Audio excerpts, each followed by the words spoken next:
Luciano Sanguinetti integra el equipo nacional de educación del Frente Renovador. Luciano, buen día, ¿cómo le va? ¿Qué tal? Buen día, un gusto. Bueno, gracias por acceder a esta conversación. No, no, no, para nada. Más allá del contexto que lo desarrollaremos, el título es provocativo y es útil, la educación en el Día de la Marmota. La verdad que es agotador para todos encontrarnos prácticamente en los últimos 20 años, cada año con este mismo escenario, ¿no?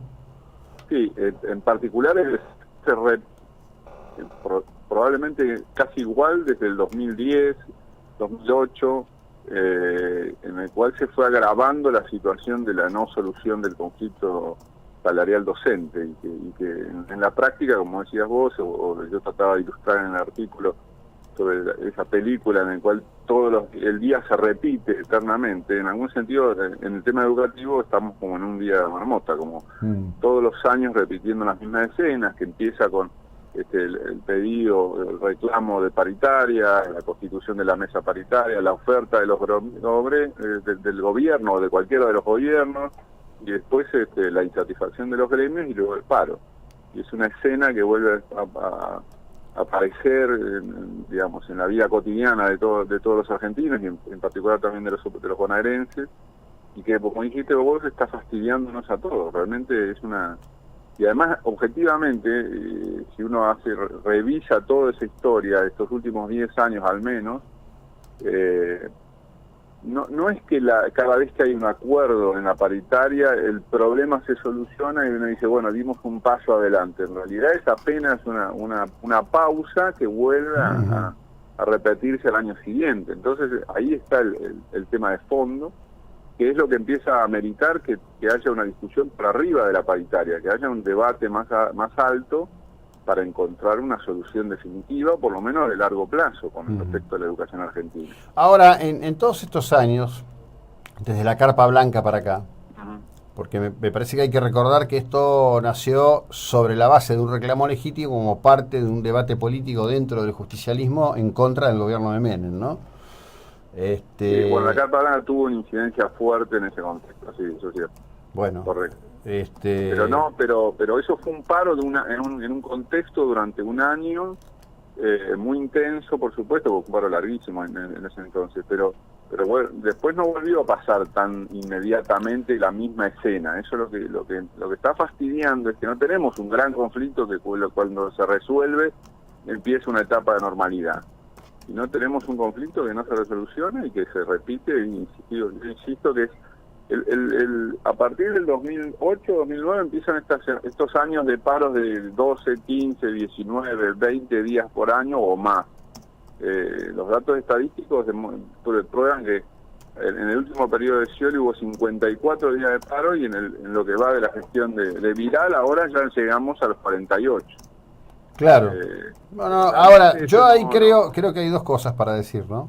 sí. Creo que el año pasado la gobernadora se equivocó, la gobernadora miró las encuestas, vio que ella tenía 84% de imagen positiva y Baradel 84% de imagen negativa y dijo, esto me da bien, voy a confrontar con Baradel porque para mí es todo ganancia. Terminó fastidiando a los docentes, a las docentes en general, Sí. marrando feo. Lo que no es menos cierto es que la otra parte es que estas organizaciones Ujú. nunca quieren discutir la otra cuestión de fondo, que es el tema de un arbitraje sensato por parte del Estado en representación de nosotros los ciudadanos del sistema de calidad educativa, ¿no? Sí, bueno, ahí yo voy a insistir con una cuestión de fondo que tenemos un problema de salarios bajos, que están por debajo de la media internacional. Nosotros tendríamos que tener como objetivo que ningún docente cobrara menos de una determinada cantidad de ingresos que estuviera acorde con el trabajo que hace y con la expectativa que tenemos como sociedad de lo que rinde ese trabajo. Para eso, objetivamente, las arcas de la provincia de Buenos Aires, si hablamos solo de la provincia de Buenos Aires, no alcanzan. Mm. Entonces, eso implica un conflicto constante. Entonces, después el otro factor fundamental es que también, por supuesto, hay que tener una visión muy clara de qué actividad de lo educativo nosotros tenemos que premiar Mm. para que los ingresos obviamente vayan, porque siempre son limitados, a ese segmento o a ese sector o a esa actividad de lo educativo que hay que premiar. Digo esto para señalar que, por supuesto, y un poco es obvio, pero hay que decirlo a veces, tenemos que premiar al docente que trabaja en el aula.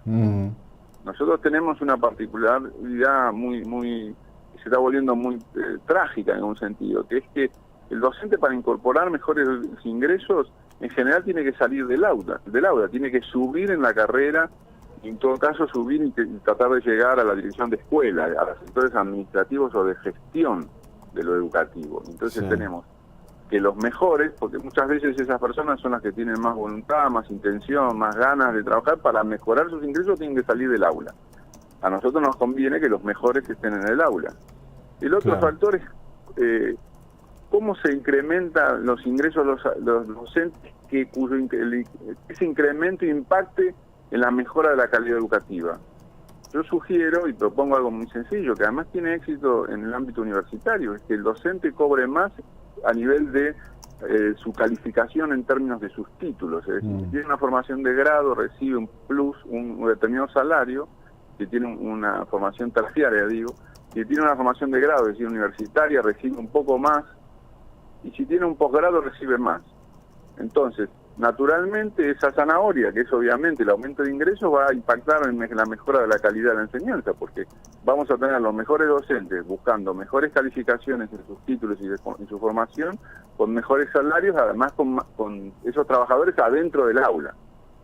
Digo, todo este debate, por ejemplo, que lo que estoy señalando, estos aspectos puntuales, no se pueden dar en la paritaria. Tiene que haber una ley más arriba, un acuerdo, además tiene que ser un acuerdo pluripartidario, porque esto no puede ser algo que decida un gobierno para que lo cambie el próximo. Porque nosotros en educación, todo lo que hacemos hoy tiene que estar planificado para dentro de 20 años. Los resultados de estas acciones, en el caso que las tomaran, por lo menos 4 gobiernos. Entonces no puede ser algo que decida el partido de turno. Por eso bueno, quiero yo que el acuerdo se haga en la legislatura. Tiene que haber una ley nacional de educación para que vuelva a establecer ciertos parámetros básicos de consenso sobre cómo tiene que funcionar este sistema, para que la ejecución la hagan las provincias. La definición. Sí, estamos con un problemita ahí, Se nos va la voz. Sí, se nos iba todo. Me estabas diciendo que bueno, que esto lo tienen que definir las provincias, bueno, y por supuesto cada provincia. No, lo tienen que ejecutar las provincias, pero lo tenemos que decidir nacionalmente. Eso tiene que decidirlo el Congreso. La última ley nacional que fue relativamente exitosa, digo relativa porque algunos aspectos se cumplieron, fue la Ley Nacional de Financiamiento Educativo 2005 y la Ley Nacional de Educación 2006. A partir de eso se empezó a reordenar el sistema. Se alcanzaron algunos de esos objetivos, pero otros se quedaron pendientes. Y yo creo que a esta altura esos que quedaron pendientes se están convirtiendo en crónicos. Necesitamos volver a poner el problema y digo esto para señalar. Nosotros, para mejorar la calidad educativa, tenés que tener mejores docentes. No hay otra solución. Esto lo prueban todos los estudios internacionales y las experiencias europeas, Finlandia, etcétera. Esos docentes tienen que tener un sueldo que genere expectativas en esas personas para que quieran ser docentes, ¿sí? Entonces ahí tenemos que invertir. Lo que pasa es que no podemos invertir sin un criterio de cómo se evalúa esa inversión en términos de los resultados. Por eso insisto. ¿Vos me escuchás? Porque parece que... No, yo te escucho perfectamente bien y con gran atención porque me parece que esto es importante. Digo, a ver, cualquiera que esté... Es que tenemos que premiar al docente que mejor calificación tiene. Por lo tanto, premiarlo económicamente para que si tiene un título de licenciado gana el 10% más del salario básico. Si tiene un posgrado gana el 15%, 5 puntos más. Entonces, a medida que si tiene un terciario 5 puntos, si tiene un universitario 5 más, si tiene posgrado 5% más. Entonces ya tenés una tendencia de que el docente que quiera mejorar sus ingresos va a ser aquel que quiera mejorar su formación. Y eso va a repercutir en beneficios dentro del aula. Después, por supuesto, premiar al docente que no falte, que trabaja todo el tiempo. Ahí está bien el presentismo. Después, por supuesto, hay que crear una carrera de director de escuela. Nosotros necesitamos que los directores dirijan las escuelas, que no la burocracia. Cuando digo los directores, quiero decir la persona, la mujer, el varón, la persona que está a cargo de la escuela, que es la persona más importante de la escuela después de los chicos. Porque es el que dirige al equipo docente, que trabaja con las familias, que supervisa todo, que controla, que es nuestro representante dentro de la escuela. Entonces esa persona tiene que tener una calificación, una carrera para eso. Hoy en día no se puede ser director sin una formación especial, porque hay muchos problemas en las escuelas nuevos que necesitamos gente muy calificada al frente de las escuelas. Y la otro aspecto que necesitamos es un sistema permanente, absoluto, cuando digo absoluto, universal, de evaluación de las escuelas. ¿Se entiende? No del docente, ni de solo del director, de cada escuela, que monitoree permanente una de las escuelas, que evalúe resultados, que haga análisis de los docentes, de los equipos técnicos, de la infraestructura, que haga un seguimiento permanente de cada una de las escuelas. Y esto hoy en día con las tecnologías se puede hacer, no es imposible como podía haber sido hace 30, 40 años, por supuesto, hacer un seguimiento escuela por escuela hubiera necesitado una estructura de inspectores infinita. Hoy con los sistemas digitales y toda la internet es bastante factible realizar un dispositivo de este tipo, y eso empieza a ser el monitoreo de ¿qué? De todo el equipo, de todos los resultados, de todos los procesos que se dan en esa escuela, de cada uno de sus alumnos. Por supuesto, eso tiene que tener un acuerdo político, porque necesitamos que esto funcione durante 20 años y ya no sea una discusión. Claro. No sea una discusión permanente, porque nosotros acá parece, digo, bueno, obviamente hay un factor que hay que tener en cuenta en este conflicto, que es la inflación.